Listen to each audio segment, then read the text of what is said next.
Hi friends, welcome to my channel. First time ನನ್ನ channel ನೋಡ್ತಿದ್ರೆ subscribe ಮಾಡ್ಕೊಳ್ಳಿ friends. ಇದು ಬಂದ್ಬಿಟ್ಟು ಮದುವೆಗೆ ಹೋಗ್ತಿರೋ ಲಾಗು ಫ್ರೆಂಡ್ಸ್. ಒಂದು ಮದುವೆಗೆ ಹೋಗ್ಬೇಕಿತ್ತು, ನಮ್ಮ ರಿಲೇಷನ್ ಮದುವೆ. ಎಲ್ಲ ರೆಡಿಯಾಗಿ ನನ್ನ ಮಗಳಿಗೂ ಯಾಕೋ ಡ್ಯೂಟಿ ಕ್ಯಾಂಪ್ ಹಾಕ್ಬಿಟ್ಟಿದ್ರು. ಹಂಗೂ 1 ಅವರ್ ಪರ್ಮಿಷನ್ ಕೇಳಿಕೊಂಡು ಫೋನ್ ಮಾಡಿದ್ಲು ಬರ್ತಾಯಿದ್ದೀನಿ ಅಂತ. ನಾನು ಅಷ್ಟೊತ್ತಿಗೆ ರೆಡಿಯಾಗಿ, ಅಂದರೆ ಮೆಜೆಸ್ಟಿಕ್ ಹೋಗಿ ಮತ್ತೆ ಅಲ್ಲಿ ಇನ್ನೊಂದು ಬಸ್ ಹತ್ತಬೇಕು. ಅದಕ್ಕೆ ಲೇಟ್ ಆಗಿಬಿಡುತ್ತೆ ಅಂದ್ಬಿಟ್ಟು ರೆಡಿ ಆಗಿಬಿಡೋಣ, ಆಮೇಲೆ ಅವ್ಳು ಬಂದರೆ ಅವಳು ರೆಡಿ ಆಗ್ತಾಳೆ ಅಂದ್ಬಿಟ್ಟು ನಾನು ರೆಡಿ ಆಗಿಬಿಟ್ಟಿದ್ದೆ ಆಲ್ರೆಡಿ.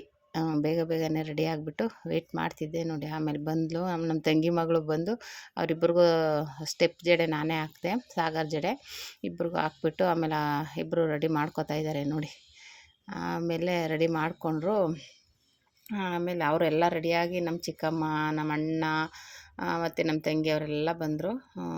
ಅಲ್ಲಿ ಬಸ್ ಸ್ಟ್ಯಾಂಡಲ್ಲಿ ವೆಯ್ಟ್ ಮಾಡಿದ್ವಿ. ಬಸ್ಸೇ ಸುಮಾರು ಹೊತ್ತು ಬಂದಿಲ್ಲ. ನಮ್ಮ ಏರಿಯಾದ ಸ್ವಲ್ಪ ಬಸ್ ಕಡಿಮೆನೇ ಹೇಳ್ಬೇಕು ಅಂದರೆ. ಆಮೇಲೆ ಬಸ್ ಬಂತು. ಆಮೇಲೆ ಮೆಜೆಸ್ಟಿಕ್ ಬಂದ್ವಿ. ಮತ್ತು ಕೆಲವರು ಆಟೋದಲ್ಲಿ ಬಂದರು. ನಮ್ಮದು ಆಟೋ ಇತ್ತು. ಆದರೆ ನಾವು ಎಲ್ಲ ಮಾತಾಡ್ಕೊಂಬಿಟ್ಟು ಜೆಂಟ್ಸ್ಗೆಲ್ಲ ಸ್ವಲ್ಪ ಇದು ದುಡ್ಡು ತಗೋತಾರೆ ಟಿಕೆಟು. ಅದಕ್ಕೆ ಜೆಂಟ್ಸ್ ಎಲ್ಲ ಆಟೋದಲ್ಲಿ ಬಂದುಬಿಡಿ, ನಾವು ಬೇಕಾದರೆ ಬಸ್ಸಲ್ಲಿ ಬರ್ತೀವಿ ಅಂದ್ಬಿಟ್ಟು ಮಾತಾಡ್ಕೊಂಡ್ವಿ. ಸುಮ್ಮನೆ ನಮ್ಮ ಮನೆಯವರು ಬಸ್ಸಲ್ಲಿ ಬರ್ತೀನಿ ಅಂದರೆ ಕಾಲು ನೋವು ಅದು ಇದು ಅಂತಾರೆ ಅಂದ್ಬಿಟ್ಟು ಆಟೋದಲ್ಲೇ ಬನ್ನಿ, ಬಂದವರು ಅವ್ನು ಕರ್ಕೊಂಬ ಅಂತ ಹೇಳ್ಬಿಟ್ಟು, ಅದು ನಮ್ಮ ಚಿಕ್ಕಪ್ಪ ಒಬ್ಬರು ರೂಟ್ ಗೊತ್ತಾಗಲ್ಲ, ನೀನೊಬ್ಬ ಇರೋ, ಇನ್ನು ಮಿಕ್ಕಿದವರೆಲ್ಲ ಬನ್ನಿ ಅಂದ್ಬಿಟ್ಟು ಅವನ್ನೆಲ್ಲ ಆಟೋದಲ್ಲಿ ಕಳಿಸ್ಬಿಟ್ಟು ನಮ್ಮ ಚಿಕ್ಕಪ್ಪ ಮಾತ್ರ ನಮ್ಮ ಜೊತೆಲಿ ಬಂದರು. ಇದು ಬಂದುಬಿಟ್ಟು ಲೂಲು ಮಾಲ್. ಬೆಂಗಳೂರಲ್ಲಿ ಅವ್ರಿಗೆ ಆಲ್ಮೋಸ್ಟ್ ಗೊತ್ತಿರುತ್ತೆ.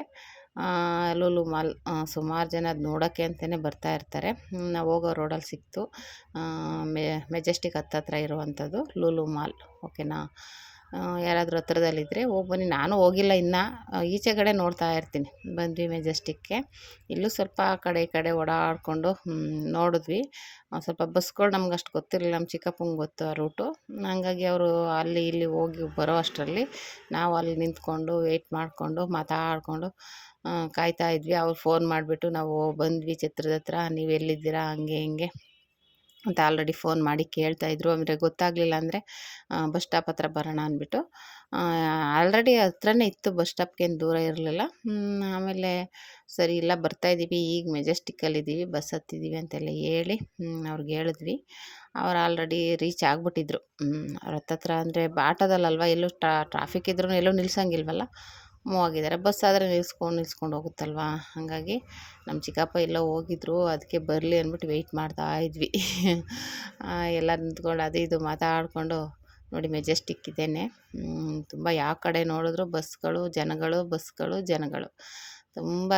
ಅಂದರೆ ಪ್ಲಾಟ್ಫಾರಮ್ಮೇ ಗೊತ್ತಾಗಲ್ಲ. ಗೊತ್ತಿರೋರು ಗೊತ್ತಾಗುತ್ತೆ, ಹೊಸಬರು ಬಂದರೆ ಪಾಪ ಯಾವ ಪ್ಲಾಟ್ಫಾರಮ್ ಎಲ್ಲಿದೆ ಅನ್ನೋದೇ ಗೊತ್ತಾಗೋದಿಲ್ಲ. ಸ್ಟಾರ್ಟಿಂಗಲ್ಲಿ ನಾನು ಹಂಗೆ ನೋಡ್ಕೋತಿದ್ದೆ, ಏನಾದರೂ ಒಂದು ಗುರ್ತಿಟ್ಕೋತಾ ಇದ್ದೆ, ಇಲ್ಲಿಗೆ ಬರಬೇಕು, ಇದೇ ಪ್ಲಾಟ್ಫಾರಮ್ ಅಂತ ನೆನ್ಪಿಟ್ಕೋತಿದ್ದೆ. ಈಗ ಅಭ್ಯಾಸ ಆಗೋಗಿದೆ.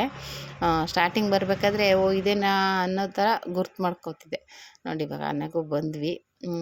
ಹೆಂಗೋ ಬಂದು ನೋಡಿ ಈ ರೀತಿ ಹೋಗ್ತಾ ಇದ್ದಂಗೆ ಡೆಕೋರೇಷನ್ ಮಾಡಿರೋದು ನೋಡಿ, ಸಖತ್ತಾಗಿದೆ. ಆಮೇಲೆ ಒಳಗಡೆ ಹೋಗಿ ಮಾಮೂಲಿ ಜ್ಯೂಸ್ ಕೊಟ್ಟರು, ಅದೇನೋ ಕಡ್ಡಿ ಸಿಕ್ಸಿರೋದು ಪನ್ನೀರ್ದೇನೋ ಇಕ್ಕಿದ್ರು, ಅದು ತಿಂದ್ವಿ. ತಿಂದ್ಬಿಟ್ಟು ಕೂತ್ಕೊಂಡ್ವಿ. ಅವರು ಎಲ್ಲ ಅಲ್ಲಲ್ಲೇ ಮಾತಾಡಿಸ್ತಾ ಇದ್ವಿ. ಆಮೇಲೆ ಇವ್ರು ನಮ್ಮನ್ನು ನೋಡಿಕೊಂಡು ಬಸ್ ಸ್ಟಾಪ್ ಹಿಂದೆ ಮುಂದೆ ಇಳಿಬೇಕಿತ್ತು, ಅಲ್ಲಿ ಹೋಗಿದ್ದಾರೆ. ನಮ್ಮ ತಂಗಿ ಗಂಡ, ನಮ್ಮ ಅಣ್ಣ ಎಲ್ಲ ಅವ್ರು ನೋಡಿಕೊಂಡು ನಮ್ಮ ಚಿಕ್ಕಪ್ಪ ಹೋಗಿದ್ದಾರೆ. ನಾವು ಅದಕ್ಕೆ ಇನ್ನೇನು ಮಾಡೋದು, ಇಲ್ಲೇ ಕೂತ್ಕೊಳ್ಳೋಣ ಬರಲಿ ಅಂದ್ಬಿಟ್ಟು. ಆಮೇಲೆ ಜನ ಏನು ಇರಲಿಲ್ಲ, ಆವಾಗ ತಾನೇ ಸ್ಟಾರ್ಟ್ ಆಗಿತ್ತು ಅಂದ್ಕೋತೀನಿ. ಮುಯ್ ಕೊಡೋಕ್ಕೆಲ್ಲ ಜನ ಸ್ವಲ್ಪನೇ ಇದ್ದಿದ್ದು. ಅದಕ್ಕೆ ನಮ್ಮ ಚಿಕ್ಕಮ್ಮ ಮುಯ್ ಕೊಟ್ಬಿಡೋಣ, ಆಮೇಲಾದರೆ ಊಟ ಮಾಡ್ಕೊಂಡು ಕೂತ್ಕೊಂಡು ಮಾತಾಡ್ಬೋದು ಅಂದ್ಬಿಟ್ಟು ಹೇಳಿದ್ರು. ಆಮೇಲೆ ಕೊನೆಗೂ ಅವ್ರು ಬಂದರು ಫೈನಲಿ. ಆಮೇಲೆ ಬಂದು ಹಂಗಾರೆ ನಾವೇ ಹೋಗೋಣ ಅಂದರೆ ಎಲ್ಲರೂ ಫ್ಯಾಮಿಲಿ ಇರಬೇಕಲ್ವ ಫೋಟೋಗೆ ಅಂದ್ಬಿಟ್ಟು. ಒಂದೇನಪ್ಪ ಅಂದರೆ ನನ್ನ ಮಗ ಮಿಸ್ ಆದ, ಅವ್ನು ಬರೋಕ್ಕಾಗಲಿಲ್ಲ, ಮೈಸೂರಲ್ಲೇ ಇದ್ದಾನೆ. ನಮ್ಮ ಮನೇಲಿ ಅವ್ನ ಹಬ್ಬ ಮಿಸ್ ಆದ. ಇನ್ನು ಮಿಕ್ಕಿದ ಅವ್ರ ಫ್ಯಾಮಿಲಿಗಳೆಲ್ಲ ಬಂದಿದ್ದರು. ಆಮೇಲೆ ಎಲ್ಲ ಫೋಟೋ ಇಡ್ಸ್ಕೊಂಡು ಮುಯ್ ಕೊಟ್ಬಿಟ್ಟು ಊಟಕ್ಕೆ ಹೋಗೋಣ ಬೇಡವಾ ಅಂತ ಈಚೆ ಬಂದು ನಿಂತ್ಕೊಂಡು ಮಾತಾಡ್ತಿದ್ವಿ. ಇಲ್ಲ ಊಟ ಮಾಡ್ಕೊಬಂದುಬಿಟ್ರೆ ಅವ್ರನ್ನೆಲ್ಲ ಮಾತಾಡಿಸ್ಕೊಂಡು ನಿಧಾನಕ್ಕೆ ಸ್ವಲ್ಪ ಹೊತ್ತಿದ್ದು ಹೋಗ್ಬೋದು ಅಂದ್ಬಿಟ್ಟು ಊಟಕ್ಕೆ ಹೊರಟ್ಬಿಡೋಣ ಅಂತ ನಮ್ಮ ಚಿಕ್ಕಮ್ಮ ಅಂದರು. ಆಮೇಲೆ ಹಂಗೆ ಸುಮ್ಮನೆ ಹಂಗೆ ಹಿಡ್ದೆ. ಡೆಕೋರೇಷನು ಸುಧಾ ಎಷ್ಟು ಚೆನ್ನಾಗಿ ಮಾಡಿದ್ದಾರೆ ನೋಡಿ, ತುಂಬ ಬ್ಯೂಟಿಫುಲ್ಲಾಗಿದೆ. ಚೆನ್ನಾಗಿ ಅದು ಎಲ್ಲದಕ್ಕೂ ದುಡ್ಡೊಂದಿದ್ರೆ ಎಲ್ಲ ಯಾವ ಥರ ಬೇಕಾದರೂ ಮಾಡಿಸ್ಬೋದು ಅಲ್ವಾ.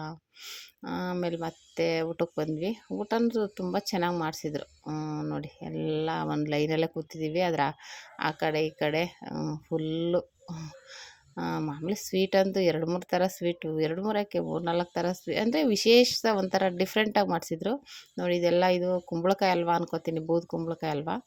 ಅದೇನದು ಗೊತ್ತಿಲ್ಲ, ಅದು ರೌಂಡ್ ಇದೆ. ಎಲ್ಲ ಮದುವೆಲೂ ಮಾಡಿಸ್ತಾರೆ. ಅದು ಮೊನ್ನೆ ಒಂದು ಮದುವೆಯಲ್ಲಿ ಅದು ಆರೆಂಜ್ ಕಲರ್ ಇತ್ತು, ಅಂದರೆ ಮ್ಯಾಂಗೋದ್ರಲ್ಲೇನೋ ಮಾಡಿದ್ರು. ಇದು ಏನರಲ್ಲಿ ಮಾಡಿದಾರೋ ಗೊತ್ತಾಗಿಲ್ಲ. ಮತ್ತು ಸಮೋಸ, ಕಟ್ಲೆಟ್ಟು, ಆಮೇಲೆ ಮಸಾಲೆ ದೋಸೆ, ಮತ್ತು ಆಮೇಲೆ ಅಲಸಂದೆ ಕಾಳು ಪಲ್ಯ. ಅಯ್ಯೋ ಅದು ವಿಶೇಷ, ಅದಂತೂ ಯಾರು ಇದರಲ್ಲೂ ನೋಡಿಲ್ಲ ನಾನು. ಅಲಸಂದೆ ಕಾಳು ಪಲ್ಯ ಮಾಡಿದ್ದು ನನ್ನ ಮಗಳಿಗೆ ತುಂಬ ಇಷ್ಟ. ನಾನು ಹೇಳಿದೆ ನಿನ್ನ ಫೇವ್ರೇಟ್ ಮಾಡಿದ್ದಾರೆ ನೋಡಿ ಅಂತ ಅವಳಿಗೆ. ಮತ್ತು ಮಾಮೂಲಿ ಪರೋಟ, ಪನ್ನೀರ್ ಸಾಗು, ಮತ್ತು ಮಸಾಲೆ ದೋಸೆ, ಆಮೇಲೆ ಇನ್ನೂ ಏನೇನೋ ಆಮೇಲೆ ಬ್ರೆಡ್ ಪಲಾವ್, ಅದರ ವಿಶೇಷವಾಗಿ ಮಾಡಿದರು. ತುಂಬ ಚೆನ್ನಾಗಿತ್ತು ಊಟ. ಮತ್ತು ಮಾಮೂಲಿ ಐಸ್ ಕ್ರೀಮು, ಬೀಡ ಇತ್ತಲ್ಲ. ಐಸ್ ಕ್ರೀಮ್ ನಾವಂತೂ ಎಲ್ಲೋದ್ರೂ 2 ಐಸ್ ಅಂತೂ ತಿಂದೇ ತಿಂತೀವಿ. ಯಾಕೆಂದರೆ ನಮ್ಗೆ ಐಸ್ ಕ್ರೀಮ್ ಅಂದರೆ ತುಂಬ ಇಷ್ಟ. ಹಂಗೆ 2 ಐಸ್ ಕ್ರೀಮ್ ಅಂತೂ ತಿಂದೇ ತಿಂತೀವಿ. ಆಮೇಲೆ 2 ಸಲ ನಮ್ಮ ಅಣ್ಣನಿಗೆ ಎತ್ಕೊಡು ಇನ್ನೊಂದು ಅಂದೆ. ಅವನೇ ತಂದು ಕೊಡ್ತಾಯಿದ್ದ, ಎಲ್ರಿಗೂ ಕೊಡ್ತಾಯಿದ್ದ ಪಾಪ ಅವನು. ಎಲ್ಲರೂ ಇನ್ನೊಂದು ಇಸ್ಕೊಂಡು 2 ತಿಂತಾಯಿದ್ರು. ಆಮೇಲೆ ಮತ್ತೆ ಮಾಮೂಲಿ ಬೀಡ ಇರುತ್ತಲ್ಲ, ಬೀಡ ಇಸ್ಕೊಂಬಿಡೋಣ ಅಂದ್ಬಿಟ್ಟು ಒಂದೊಂದು ಇದರಲ್ಲಿ ನಮಗೆ ಬೀಡನೇ ಸಿಗ್ತಿಲ್ಲ ಅಂತ ಸ್ವಲ್ಪ ಲೇಟ್ ಆಗಿಬಿಡೋದ, ಹೋಗೋಷ್ಟ್ರಲ್ಲಿ ಖಾಲಿನೇ ಆಗೋಗಿರ್ತಿತ್ತು. ಸದ್ಯ ಇಲ್ಲಿ ಏನು ಆ ಥರ ಆಗಿರಲಿಲ್ಲ ನೋಡಿ. ಎಲ್ಲ ತಿಂತಿದ್ದೀವಿ ಐಸ್ ಕ್ರೀಮ್ನ. ಎಲ್ಲ ತಿಂದ್ಕೊಂಡು ಮಾತಾಡಿಕೊಂಡು ಆಮೇಲೆ ಇನ್ನು ಮತ್ತೆ ರಿಟರ್ನ್ ಬರೋಕ್ಕೆ ಬಸ್ಗಳು ಸಿಗಲ್ಲ, ಲೇಟ್ ಮಾಡ್ಕೋಬೇಡಿ, ಬೇಗ ಬೇಗ ನಡೀರಿ, ಮಾತಾಡ್ಕೊಂಡು ಹೋಗೋಕ್ಕೆ ಸರೋಗುತ್ತೆ ಅಂತ ನಮ್ಮ ಚಿಕ್ಕಪ್ಪ ಅಂದರು. ಆಮೇಲೆ ನೋಡಿ ಬೀಡ ತಿಂದ್ಕೊಂಡು ಆಮೇಲೆ ಈಚೆ ಬಂದ್ವಿ. ಅಲ್ಲೆಲ್ಲ ಕೂತ್ಕೊಂಡು ನಿಂತ್ಕೊಂಡು ಫೋಟೋಗಳೆಲ್ಲ ತಕ್ಕೊಂಡು ಮತ್ತೆ ಅಲ್ಲೇ ಸ್ವಲ್ಪ ಲೇಟಾಯಿತು. ನಿಮ್ಮ ಫ್ಯಾಮಿಲಿ ನಿಂತ್ಕೊಳ್ಳಿ, ನೀವು ನಿಂತ್ಕೊಳ್ಳಿ, ಅವ್ರು ನಿಂತ್ಕೊಳ್ಳಿ ಅಂತ ಎಲ್ಲ ಇಬ್ಬಿಬ್ಬರು ನಿಂತ್ಕೊಳ್ಳಿ, ಅವ್ರು ನಿಂತ್ಕೊಳ್ಳಿ, ಮಕ್ಕಳು ನಿಂತ್ಕೊಳ್ಳಿ ಅಂದ್ಕೊಂಡು ಎಲ್ರದ್ದು ಫೋಟೋಗಳು ಇಡ್ಸ್ಕೊಂಡು ಸಾಕಾಗೋಯ್ತು. ಆಮೇಲೆ ಮೆಜೆಸ್ಟಿಕ್ ಬಂದ್ವಾ, ಬಸ್ಸೇ ಇಲ್ಲ ನಮ್ಮ ಏರಿಯಾಗೆ. ಮತ್ತು ಆಮೇಲೆ ಏನು ಮಾಡಿದ್ವಿ, ಅಲ್ಲೆಲ್ಲ ಇನ್ನೊಂದು ಸ್ಟಾಪ್ ಐತೆ, ಶಂಕರ್ನಾಗ್ ಬಸ್ ನಿಲ್ದಾಣಕ್ಕೆ ಹೋಗುತ್ತೆ. ಅಲ್ಲಿ ಇಳಿದ್ಬಿಟ್ಟು ಅಲ್ಲಿಂದ ನಮ್ಮ ಮನೆಗೆ ಹತ್ರನೇ ಸ್ವಲ್ಪ, ಅದು ಆ ರೂಟಲ್ಲಿ ಹೋಗ್ಬಿಡೋಣ ಅಂದ್ಬಿಟ್ಟು ಒಂದು ಬಸ್ಗೆ ಹೋಗೋಣ ಅನ್ನೋಷ್ಟರಲ್ಲಿ ಅದು ಹೊರಟೋಯ್ತು. ಮತ್ತು ಆಮೇಲೆ ಇನ್ನೊಂದು ಬಸ್ ಸಿಕ್ತು, ಅದೇ ರೂಟದು. ಆಮೇಲೆ ಹತ್ಕೊಂಡ್ವಿ. ಆಮೇಲೆ ಇಲ್ಲಿ ನಮ್ಮ ಏರಿಯಾಗೆ ಅದು ಬಸ್ ಇಲ್ಲ ಅಂತ ಹೇಳಿದ್ರು. ಅಲ್ಲಿಂದೇನು ವಾಕೇಬಲ್ ನಡ್ಕೊಂಡು ಹೋಗ್ಬೋದು.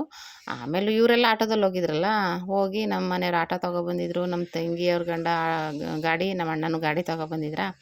ಆಮೇಲೆ ಆರಾಮಾಗಿ ಆಟೋದಲ್ಲಿ ಹತ್ಕೊಂಡು ನಮ್ಮ ಚಿಕ್ಕಮ್ಮವ್ರನ್ನ ಅವ್ರ ಮನೆಗೆ ಬಿಟ್ಟು ಆಮೇಲೆ ನಮ್ಮ ಮನೆಗೆ ಬಂದ್ವಿ.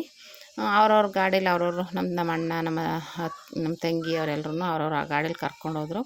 ಈ ರೀತಿ ನಮ್ಮ ಮದುವೆಯ ಲಾಗ್ ಆಯಿತು ಫ್ರೆಂಡ್ಸ್. ಆದರೂ ಮೆಜೆಸ್ಟಿಕ್ಕಲ್ಲಿ ಬಸ್ಗಳಿಲ್ದೇ ಒಂಚೂರು ವೆಯ್ಟ್ ಮಾಡಿದ್ವಿ, ಅಲ್ಲಿ ಇಲ್ಲಿ ನಿಂತ್ಕೊಂಡು ಓಡಾಡಿಕೊಂಡು ಕೊನೆಗೆ ಬಂದ್ವಿ. Thank you for watching friends.